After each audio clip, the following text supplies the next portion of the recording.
But he's a man who fights crime, and we're gonna watch him fight for a minute at a time with John and Niall and a guest who doesn't rhyme. It's Bat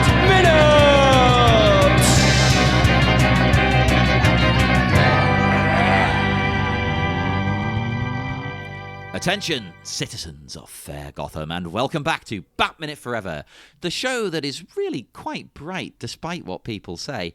I am one of your hosts, who's also quite bright, but not as bright as the other one. I'm John Parker. And I would be the co-host, but I haven't tested it yet.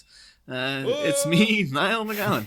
I love the delivery of that line. I don't know what it is, but I've been saying that to myself all week since watching the minutes. It's weird. We'll get to it. I have thoughts on that. But we are joined once again by this week's very, very special guests. We have Johnie Powers and Brady Crane. Hey-oo. Hey. Welcome back to the Bat Cave. Thanks for having us. Minute 99, almost into triple digits. And this is one of those things, like, always keeping track of, like, for me personally anyway, like, each movie, which are the best minutes, which are the ones that get me, like, really jazzed up and stuff. And usually I know what they are well in advance. But, like, it's only been through, like, watching the minutes in anticipation this week. It's like, I think this might be, like, one of my favorite minutes of the whole movie. Like, this is a really... and I got beef with stuff going on in it and stuff, but, like, just the way it's pulled off is just the acting, the music, just the build of it. It's just like, this is really, really well done. Like, this kind of thing is my bag, baby. Tonight we're gonna podcast like it's minute 99. Because it is. Was that the ghost of Prince himself? I know. Now start singing Bat Dance. So it is minute 99, and it starts with cracking the Zodiac mystery once and for all. Finally, it's done. And it ends with a lovely new suit. A very lovely new suit. It is. And I had never taken in just how different it is. Yeah. Although, we'll get into it when we get to the suit. We will. We'll get there. Well, we are back as Bruce and Alfred have an idea. Those numbers could correspond to the alphabet. I'd love it if they did all of this investigation here and then it turned out, oh no, we're wrong. Like, kicking down like Jervis Tetch's door or something like, oh, you asshole. Yeah. I've got a question. There's a decorative piece up against the wall. It looks like some kind of pendulum or something like that. There's this... It's kind of over Alfred's shoulder. Is that a clock? What is that? I could not figure it out. It's got like a weird grandfather clock vibe, but if it was like Art Deco. Yeah. It's just kind of what I settled on. Because it does have, like, in the 60s show, they had the old the grandfather clock that opened up into the Batcave. Is it an allusion to that, maybe? It could, potentially? who knows? Yeah. But that's the thing, though. And speaking of, like, the 60s show, and I know, like, in the last minute, we were all on board with, like, it's nice that Alfred's here to solve this mystery with Bruce. That it's the two of them getting back to basics here in the Wayne Manor.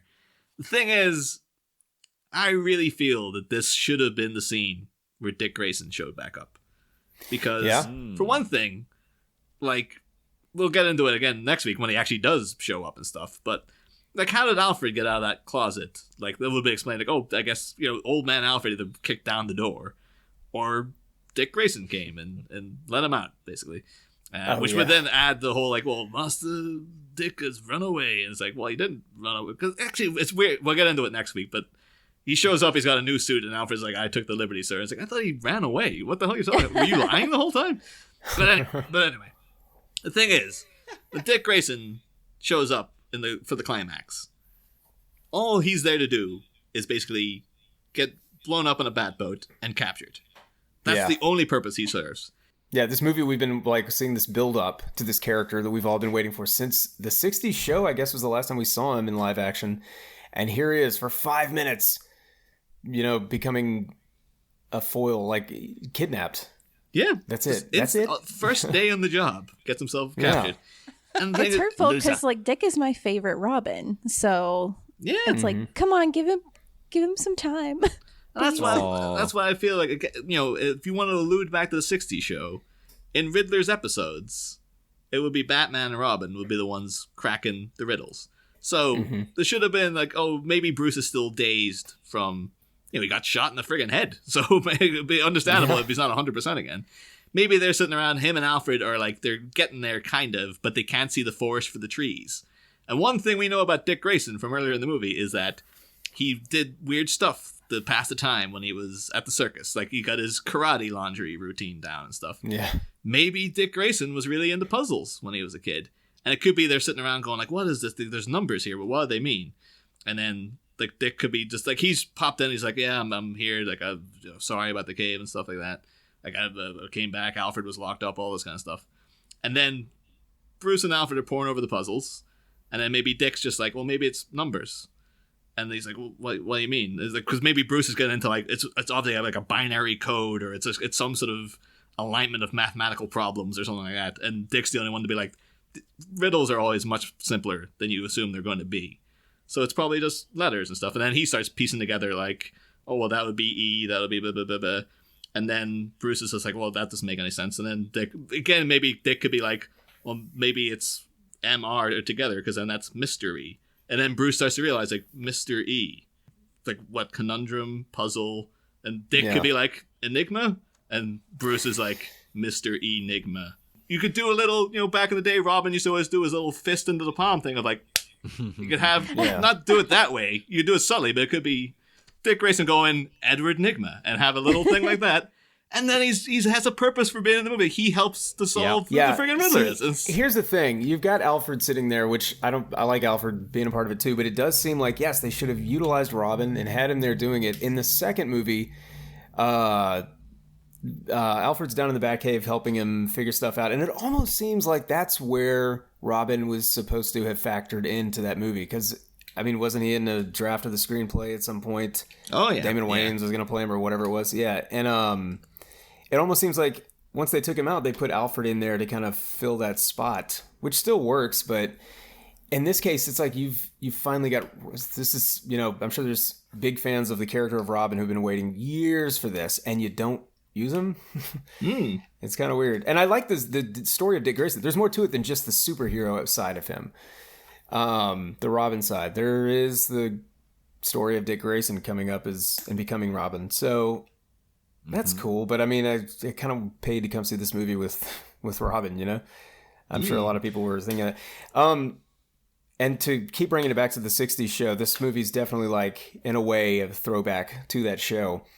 And I think one of the things that really sells that is Val Kilmer is in the middle of all of this craziness, all of this lavishness.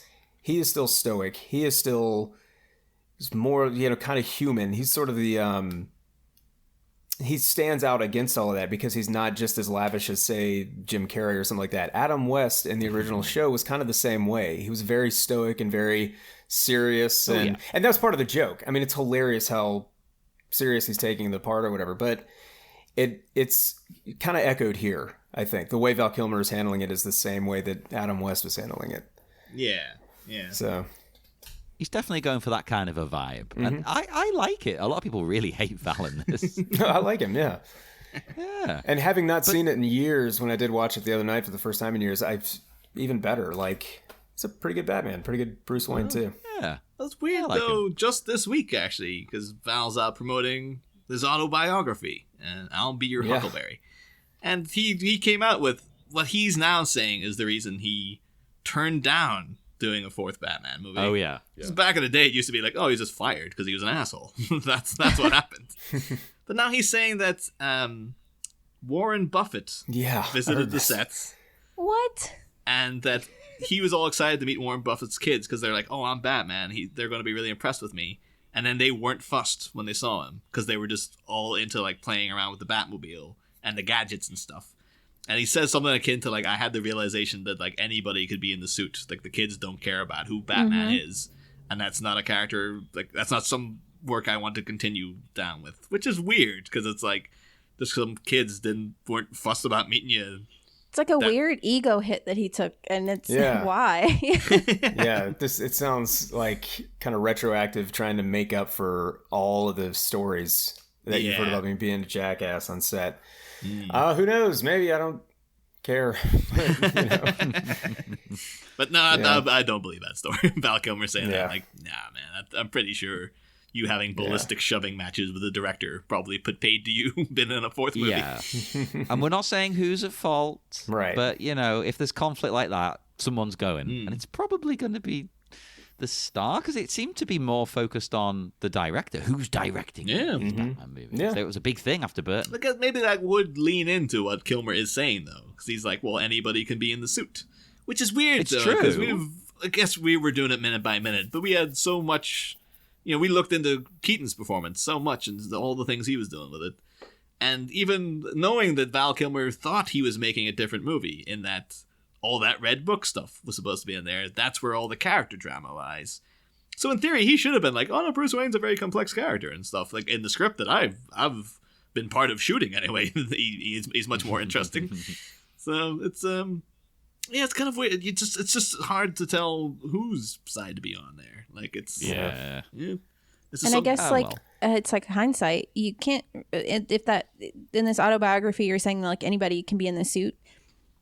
I feel like now in a modern conversation that's not true, because so many people have so many strong feelings about who's actually playing Batman instead of who the director really is. That's true. Yeah.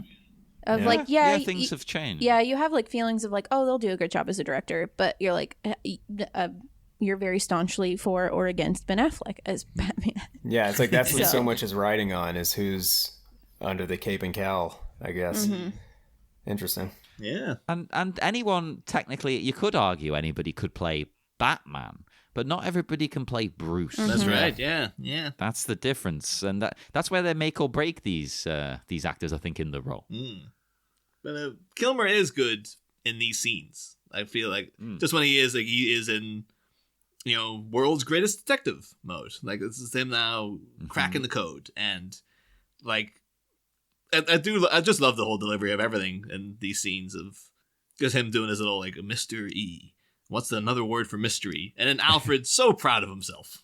Enigma. Enigma. And I actually really like this answer after hating the answer to the other one. The answer to this is actually clever, the way they've got to it. I think it's again, I love this scene, but me and my friend Anthony used to take the piss out of this scene all the time. Because of the line of dialogue of it, Mr. Enigma, Edward Nigma, and the little kind of gong the in turn the background. he does. Yeah. And then him just jumping towards Stickley's suicide was obviously a computer-generated forgery. That's crazy. Yeah. I was like, that's the first thing you think of? Yeah. How? Enigma's animation skills that good? Like, how's he made it? Yeah. It's like looking back, it was actually like those CGI characters from the Money for Nothing video. Just like a bunch of blocks and cubes been thrown out a window. Like, oh my god! How did we miss it? Yeah, it's not hard to like have to suspend your disbelief for this movie, but like that's still one that's kind of a stretch. How did he forge that video of him jumping out of the window? It's ridiculous. Any other explanation I could have bought, but that is the craziest one of all. And it's just the fact, too, it's been so long since Stickley's suicide. It's weird that Bruce's mind goes directly to, like, oh, there's this crime wave that's been happening involving the Riddler. But then, like, oh, is Edward Nigma? Stickley's suicide! I was exactly. like, oh, you were still really concerned about that guy that everybody else forgot about, Bruce. It's weird as well, because like normally I would think something like that is because of rewrites, like moving scenes around, cutting scenes. But in this particular case, nothing has been rearranged or cut that would make that make sense. Yeah. I'm wondering if this scene still would have played out the same whenever they had the original name for Edward Nigma, Lyle Heckendorf. If it would have been like Mr. Heckendorf, L. Heckendorf. We cracked the code. Well, that's the thing. In that script, they were just lazing out. They didn't write any riddles. They would always put... What? Like, they'd have the riddle be delivered, and then they just have a little note going, riddle to be written later, because they didn't know what they're going to put there. Which just seems a bit... Like, it makes Akiva Goldsman seem like a genius now that he came up with these things. But, well, actually, Akiva Goldsman didn't come up with these riddles. The riddle... Actually, we might as well talk about that now, because the last scene we get of the riddles. The riddles were created by a guy called Will Shortz. Oh, I thought they were made by Niall McGowan. Apparently, Will Shortz might be kind of famous in America, because he was... Again, I only know him from doing the show, but he was referenced in an episode of Brooklyn Nine-Nine recently. I think he's Amy Santiago's favorite quiz master or something like that. Is he a writer or... Apparently, he is the crossword editor for the New York Times. Oh, yeah. Right, hang on. If people are really into doing the crossword, okay, cool. But who knows the name of the editor who comes up with the crossword? Apparently, he's also the puzzle master for NPR's Weekend Edition and has been for like over 30 years. So No kidding. maybe people Oh, and know him. that's the radio, right? Yeah, maybe people are like, oh, that guy who's on the radio all the time. But like, I think it's so funny because it's he's basically like he's literally a real life Riddler, but just without the crime because his name he's on his like Wikipedia page. His other name is the Puzzle Master. Oh, that should have been one of the names that Edward came up with when he was, he was workshopping different names earlier in the movie. It should have been the Puzzle Master. Yeah, it's just that's so funny. Will Shortz was also known by Captain Kill. And you say he's like the Riddler without the crime. How do we know? Yeah. That's true. Yeah. He does also seem like, I think they mentioned he has a degree in enigmatology. I was like, I didn't even know that was a thing. Wow. Enigmatology. Yeah. And then it says one of those things, I think he's put down as a boast. I was like, this doesn't make you seem cool, dude. Where he's like, he once set himself the task of playing table tennis for a year straight every day. He beat that record by playing it for 1,000 consecutive days. Hang on, that's not that exciting a chant. Like I play Overwatch on my PC every single day. But even then, coming out and being like, I set myself this task, and I actually played table tennis every day for 1,000 days. Most people, most working Joes, would be just like, well, isn't it nice you had the time to do that, asshole? Like, I wish I could play 1,000 friggin' games of table tennis in a row, but I ain't got the time for it. Yeah, it's one thing to be bragging about if you're good at it or not, but not if like, hey, guess what I have all this downtime to do is play table tennis with my everyday. Yeah. Yeah. And it might not even be a proper game, just knocking the ball back and forth with your brother or something. He actually named it enigmatology. He coined that phrase. Oh, okay. All right. I've pieced together all these random puzzles, and they spell out Mr. Enigma. Enigmatology. That's the name of this new course. So I love the set that they're on right now, this little room. So nice and cozy. But I'm wondering if they shot the movie, the Wayne Manor, I'm sure you guys have touched on this, at the Webb Institute. And which is like for naval technology and nautical studies and things like that. And they actually served as the exterior for Wayne Manor in the Gotham TV series and in Joker. And there's a brief moment where Joaquin Phoenix is talking to Lil Wayne, outside of the gates. What if they had Lil Wayne play Bruce Wayne in that movie? Man, they really missed out. I'm just kicking him. Like, me and John, we did a friggin' special episode about that, and I was devastated at the time because Shea Wigham's very obviously wearing a wig, that I didn't make a joke saying Shea Wigham. And now I'm like, oh, there's a Lil Wayne joke there as well. God damn it. Well, at least you were able to fit it in right here. Yeah. One thing, actually, just before I completely forget, though, is that we briefly talked there a moment ago about the Lyle Heckendorf version of the script, where they didn't have the riddles finished. Basically, how they suss out who he is that Bruce Wayne's talking about, like, oh, the Riddler was here, and Alfred just goes, I didn't see the Riddler. I saw that vile Lyle Heckendorf person. And they're just like, oh, I guess it's the same guy. That's terrible. It must be. That's it? That's it. That's just like, well, that's awful. Of course you need to fix that. Somebody gave up at that riddle. point. Yeah. That's up there with my so you need a scene like this. You need, if you have the Riddler there, you need Batman solving the case, like him realizing, using his smarts to piece together who the guy is. Like, that's just a thing that you expect of it. It's a thing you want paid off, basically. I remember it annoyed me in season 3 of Hannibal, where, like, because I love Hannibal, but my major gripe with season 3 is that they do that Red Dragon storyline, and I was waiting for years because it's like, oh, they're going to be doing that eventually.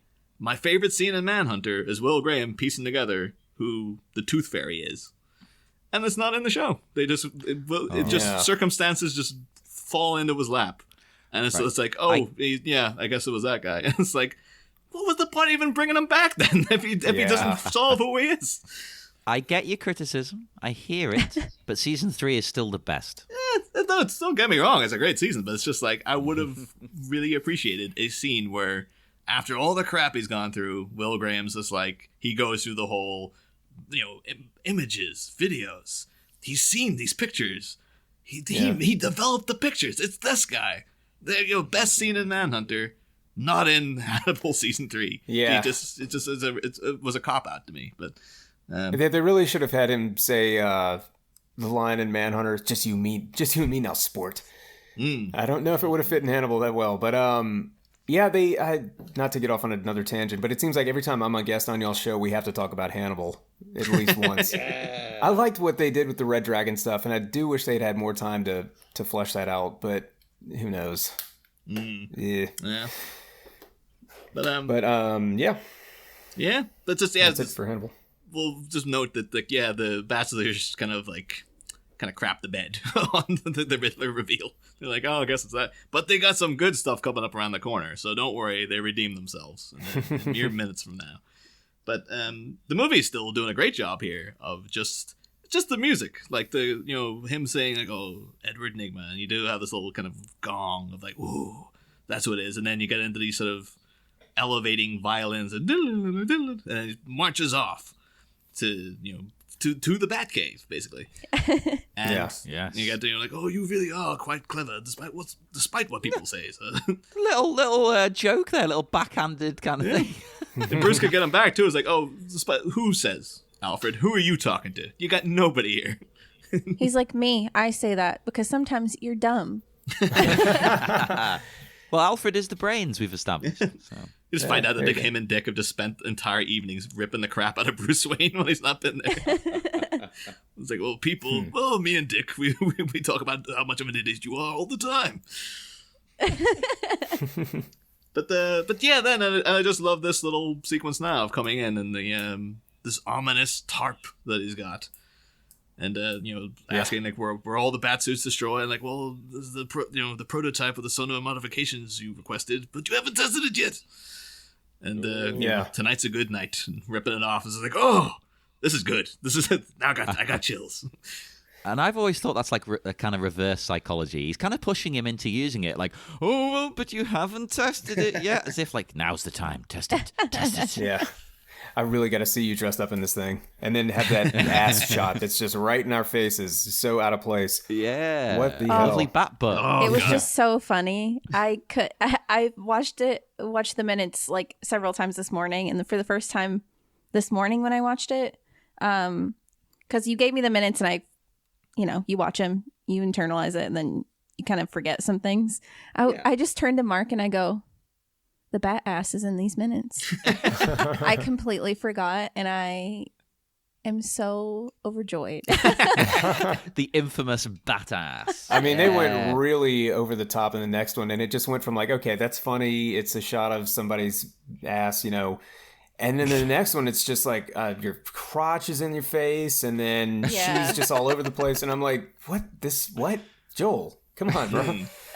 The thing is, too, it's a deliberate choice. It's like, because they have, everything's pretty cool. It's like, all right, the chest turns around, he's got the symbol on the chest, you got the glove coming there, then you got like, the belt coming on, and it's got the symbol too, and you're like, right, you end on the symbol. So you think, like, that's where you stop. And then they choose to end this very serious moment with close-up of his ass. That's like... my favorite detail of it is the zip. Like, because it goes all the way around, like fetish wear. Which, like, right? Vivian Westwood's, 70s punk bondage pants have these on. I own a pair of those. They have the bondage zip all the way up the ass. Awesome. That's it. The thing is, Schumacher's just like, hey, I ain't hiding what this thing is, Like, it's totally a fetish thing. Like, Tim Burton wasn't really hiding what it was either, but, like, he didn't get crap for it. I mean, but to be fair, I do like the suit. I like how clean it is. Yeah, I'd never really sat and thought until we broke it down like this. That like it's silver, like really silver. Yeah, yeah. I guess they're kind of alluding to kind of the comics, like the gray outfit he'd have. It's kind of like, but metallic Maybe. version. Yeah, I like it. right? It's really cool, but I am a big fan of a really dark batsuit, like black as the night. Well, that's the thing, John, because one thing in particular this reminds me of, particularly the way the emblem is across his chest, and just little elements of the suit, which this is called the sonar suit for completists out there. The previous one was the panther suit. This is the sonar suit. And should be noted that actually in the novelization, like Alfred saying here, like, oh, you haven't tested it yet. Throughout the whole book, they mention several times that he has attempted to test this suit, and it's blown up on him every single time. Like they're amping up the tension of like, there's this prototype he has, but like it could blow his legs off. So it's very dangerous, basically. Jesus. Well, here it's just like, oh, what's the danger of this suit? It's just a suit, right? But like in the book, they're like, no, it could kill him to wear this thing. But it really reminds me, particularly of the way the emblem is, of the Batman Begins suit, because it's kind of just like this, but very dark black, like a none more black. And it's just weird that it's like that, because people out there might know, and take that pin I had in minute 1 where I was talking about Christian Bale auditioning.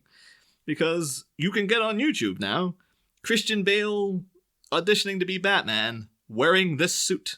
The sonar suit from Batman Forever. And it's weird. Like, it's just like, it's because it doesn't fit him properly. And he's the thing, when you watch the thing, it's like, oh, Christian Bale, I get why he got it. Like, he's the best of the bunch, because they have a couple of auditions in there. And it's like, yeah, he's just doing what you see in the movie. Like, yeah, that guy's, yeah, he totally works as Batman. They also have Cillian Murphy's audition for Batman, where he's in the suit too. And wait, they just had this suit, and they're like, okay, if you're gonna audition for Batman, you got to wear the suit. Apparently, was it just like on hand or something, or I guess it's just in the Warner Brothers archives. So they're like, But it's like out of all of the suits, this was the one. Yeah, why this one in particular? Maybe it could be his material. Maybe the other ones, like the rubber, degraded over time. So this one was like still relatively fresh, because it would have been like 9 years later. Yeah, a lot of those older ones did get completely trashed whenever he would take like the top half off and stuff. Yeah. Wow. But it's just watch Cillian Murphy is just bizarre, because his Batman's actually pretty good. He does a really cool voice with it when he's in the suit, and then they have a little bit of their Bruce Wayne auditions, and Cillian Murphy's like serial killer Bruce Wayne. Yeah, it's crazy. It's just really like, you can see them going, oh, this guy would be a good villain, but he ain't Bruce Wayne. And there's some other guy called Owen Bailey, who I'm told from Wikipedia played Pinocchio on Once Upon a Time, and he is I'm told he is awful. Like, yeah, he's not doing anything. He's just like happy-go-lucky Bruce, and then they have him in the suit, and he's not doing anything different. Like, they're doing the whole "swear to me" scene from Batman Begins, and he's just like, "Who was with Falcone down at the docks? I don't know. I swear to God, swear to me." It's like, you got into audition for Batman, dude, and that's the You've got to give it everything. I'm like, yeah, like I was going to do an impression, but never mind. I guess it's just like, maybe he was like, the last Batman movie was just George Clooney being George Clooney. So maybe he appropriate enough for Batman Begins, he didn't get the memo. He just wasn't told, like, no, we're taking this one seriously, guy. Like, well, something I like in the minute here as it ends is that Bats asks for Alfred's input again. Yeah. Like, we saw it when he was Bruce. Alfred was helping him. We're used to that. But now he's in the suit, he's in Batman mode, and he still needs Alfred's help. That's really cute and sweet. Mm-hmm. This shot is the most silver it ever looks as well. I think when he gets in... Well, I think that's why I don't take it in normally. Normally it just looks kind of black, like grey black. I think when he gets to the Claw Island, it just kind of looks like, bluey black. But to hear it, it's like, holy crap, it's like they wrapped Batman in tinfoil or something. It's so crazy. Didn't they build on that for the next one with Clooney, Robin, and Batgirl all wearing like matching their suits or whatever? And it was, oh God, it was, why? It's a weird looking suit, that next one. This is starting a weird precedent too. And I think it only really lasts for like 2 movies, but it's still ingrained in people, because we had one of our guests earlier in the season, Ricky Wiley, was talking about when he saw the Dark Knight trilogy, he had an inbuilt assumption that when you saw the Tumbler, that wasn't the finished Batmobile. They would have a new Batmobile every movie.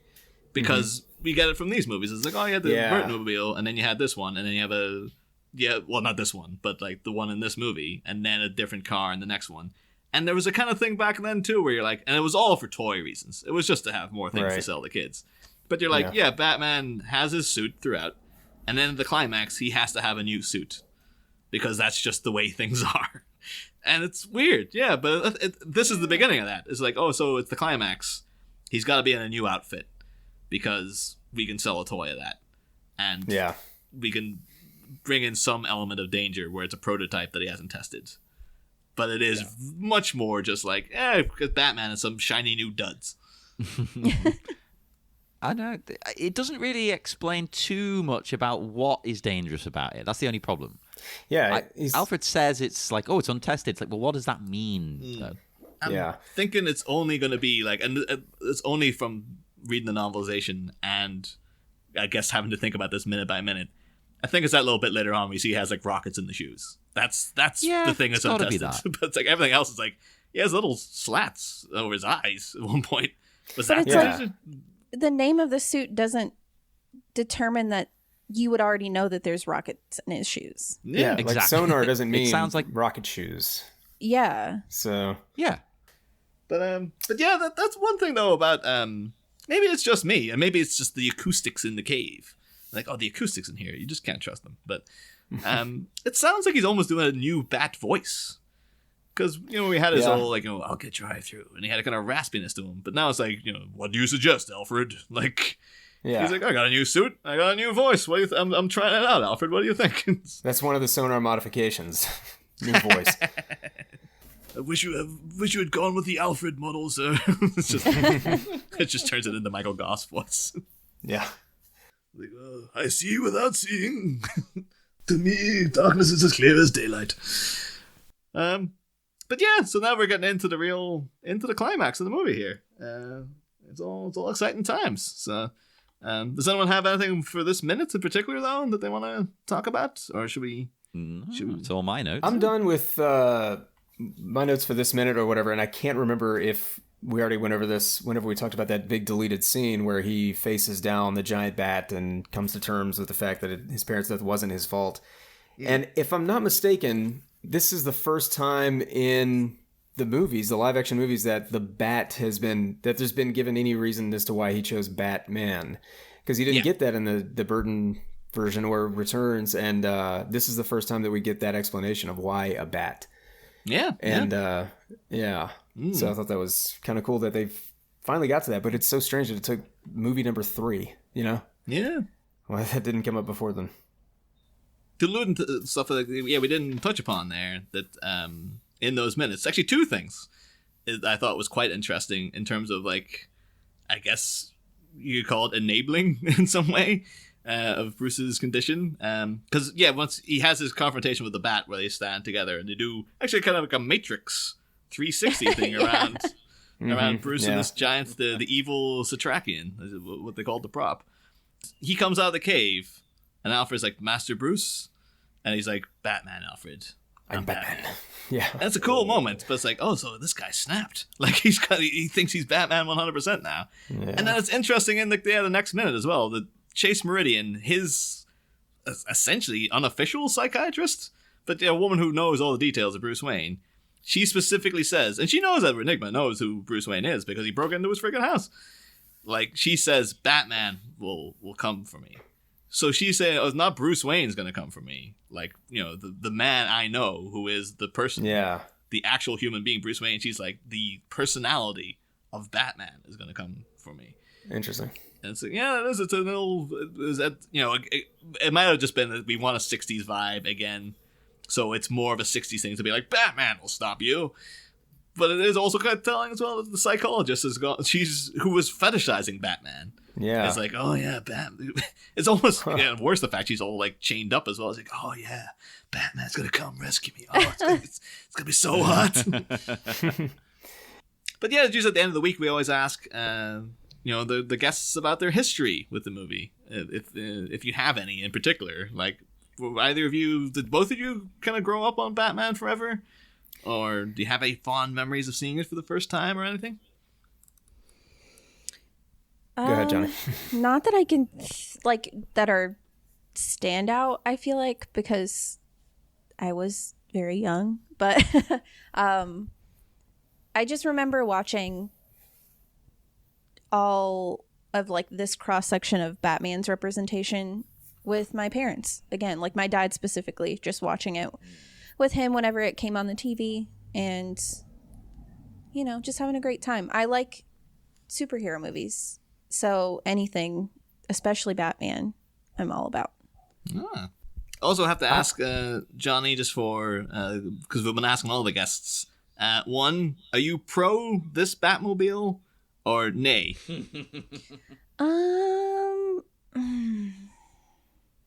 I don't know. I want to pull up just like a still of this one. It's divisive. Niall loves it. I'm kind of like, I don't like elements of it. I don't like the fin. So I guess I see it in the terms of the toy sales. That it's it's like, cool, yeah, it's a I'm going to drive this car around, but like, I wouldn't drive this car. No. So I see it as a toy, not an actual working vehicle. That's fair, because I'm fairly certain that's probably what they were thinking of when they designed it in the first place. Yeah. Man, I gotta say, as long as we didn't get the H.R. Giger's thing, if you've ever seen those concept drawings, it's just like, what the hell? Yeah, that thing is a nightmare. Yeah, we'll go with a car that looks like a shoe instead, which I like the Batmobile in this, but it's like you're saying, the fin thing. Why did the fins split at some point in the movie and it's never really stated? I guess they don't need to, but... And they look cheap and they wobble. Yeah, they wobble. Again, it seems like almost like that was just there for the toy too, because I remember, you could, there's a little switch and the fins came down. It's almost as if they're like, the toy's going to do that, so it's got to be in the movie at some point as well. If you could, for a toy perspective, because I don't even remember like physically owning this toy, but like if you could unhook the big fin and it would be your own personal Batarang, that would be cool. Yeah, that's not too bad an idea actually. But they didn't do it, so no. Yeah. It's one of the many, many good ideas that you could have done with Batman Forever that they just didn't end up doing. That's all right. Yeah. But yeah, another question I always ask Johnny too is just like Chris O'Donnell, super hunk or super junk? Because I don't get the appeal of the guy at all. But I've been informed this season that apparently he was quite considered quite the catch back in the day. Yep. He's 90s super hunk right there. Yeah, super hunk. Not a fan of like that buzzed hair, but like still super hunk. Oh, all right. Well. See, Niall, you're just weird. Brady, what do you think of Chris O'Donnell? What's your opinion of this guy? Come on, Man, be on my side. Nothing more like masculine than a big hoop earring. So hell yeah. As long as he's got that. That's how you know he's a rebel. Yeah. Just gotta find out now. There's like old photos of Brady when he was like 10 and he has that earring and that buzzed hair and sideburns and stuff. I was in New Orleans a couple of weeks ago. We had some friends come in who had never been. They wanted to go to Bourbon Street, which I hate, and all of this. And we went out, so I wore hoop earrings, and I fit right in. Crazy ass place. But you were asking about our overall history of the movie. I freaking love this movie, and I think it was a great direction to take the franchise. It worked, and it's a shame that it gets a kind of a bad rap because they can't separate it from Batman and Robin. And Joel Schumacher is just like, his name you can't really say without a snicker now, and I think that's such bull because like the guy was paid to come in, shake it up, to reinvent, and he did his job. Yeah. And so for I think anybody who's like shortcomings with the movie is kind of on them and not on the people behind the movie. Cause him, Barbara Ling, Elliot Goldenthal all came in and just turned in, and they did what they had to do. And he's even apologized for Batman and Robin recently. Yeah. And that's terrible that he has to do that because like, it's not a great movie, but the fact that somebody's reputation can be hindered to the point that they have to publicly apologize for something that's just a movie at the end of the day is like kind of crazy.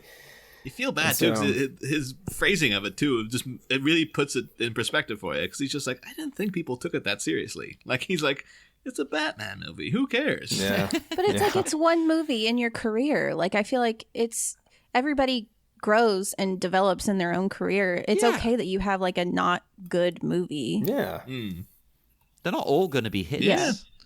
We need the answer to this riddle, Niall, before we depart. Oh, yes. We need to know. Have you two got an answer? I can't think of one. Yeah. The only thing I can think. So, okay, ask the riddle again. Okay, well, for the people in the back seats, the riddle is, riddle me this. How many sides has a circle? How many sides has a circle? See, I know the actual answer, but that's obviously not what it's looking for. Exactly, yeah. Okay, the obvious answer would be 1, correct? I say infinite.